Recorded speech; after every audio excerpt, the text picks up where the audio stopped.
আর যাচ্ছে কোন অবধি, ডিপেন্ড করছে প্লেনের অবধি, মানে প্লেনের সরল বা ইকুয়েশনের উপর। প্লেনের ইকুয়েশনটা কত? x plus y plus z সমান 1। প্লেনের উপরে তোমার হচ্ছে জেড এর মানটা কত আসবে?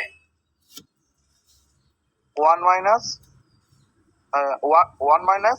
x minus Y. এইখানে আমাদের জেড শুরু হবে 0 থেকে, আর আপার লিমিটটা হচ্ছে প্লেনের ইকুয়েশনের উপর ডিপেন্ড করছে, মানে 1 মাইনাস এক্স মাইনাস ওয়াই। 0 থেকে এই জায়গাটা আরেকবার বলো। কেন প্লেনের উপরে, কেন প্লেনের উপর ডিপেন্ড করবে?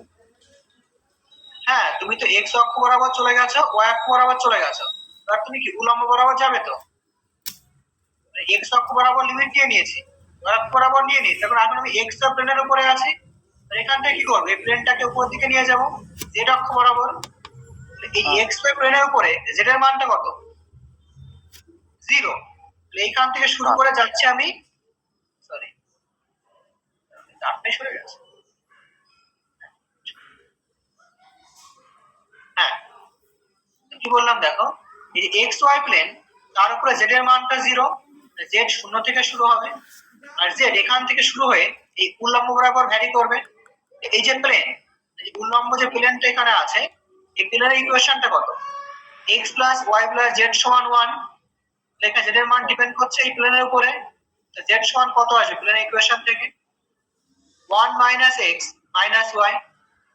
আচ্ছা, তোমরা কি ছবিটা মানে বুঝতে পারছো? আসলে ছবিটা কেমন বুঝতে পারছো কি? না না, আসলে আগেরটা যেমন করলে না, পরেরটা ওরকম লাগছে, মানে একই রকম, সেই জন্যই। না না, যেটা তোমার 3D একটা পিকচার, সেই জন্য বললাম ছবিটা বুঝতে পারছো কিনা। মানে এখানে পড়তে আসলে তো আমি দেখে দিতাম, মানে কোনো একটা অবজেক্ট দিয়ে। হ্যাঁ, এমনি বলছি আমি, মানে ছবিটা একটু দেখো, মানে এক্স অক্ষ বরাবর, ওয়াই অক্ষ বরাবর, জেড অক্ষ বরাবর, আর এই প্লেনটা ধরো, কিভাবে বোঝায়,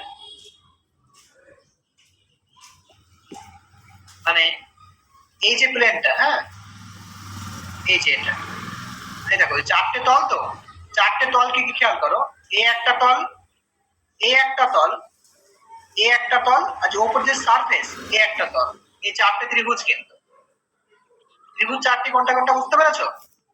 হ্যাঁ, বুঝতে পেরেছি।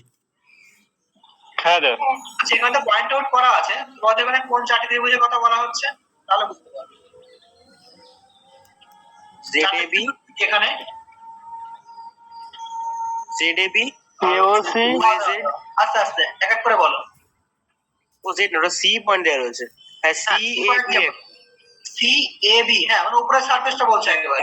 AOC একটা, AOC, হ্যাঁ এটা একটা, AOB একটা, হ্যাঁ আর COB আর একটা। COB একটা, এই চারটে ত্রিভুজ, ঠিক আছে। এবার এই লিমিটটা বসিয়ে নিয়েছি আমি, এবার মানটা বসাবো। দেখো এই ইন্টিগ্রান্ডের মধ্যে একটা কথা, ওই AOC, AOB আর BOC তো একটা হলো, আর একটা কোনটা বললে?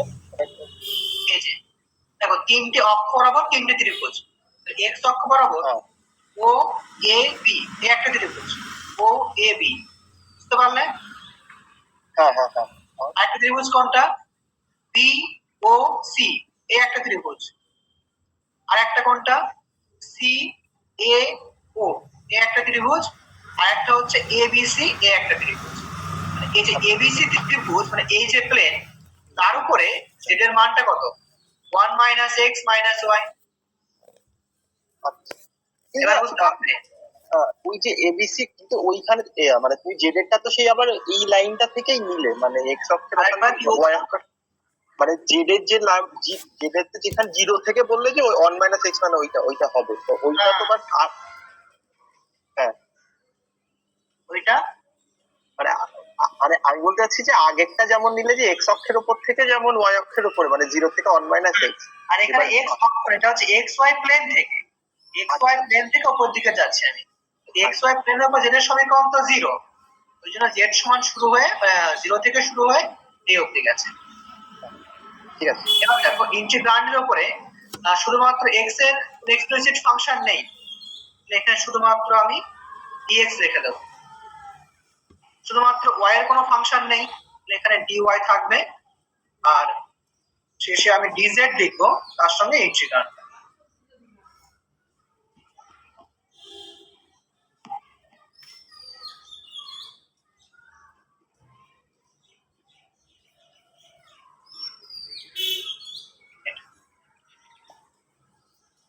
এই মানটা ইভালুয়েট করলে চলে আসবে। দেখ এটা করলে কত আসবে। তো প্রথম ইন্টিগ্রান্ড এখানে করার কিছু নেই, এটা একদম শেষে গিয়ে ক্যালকুলেট হবে।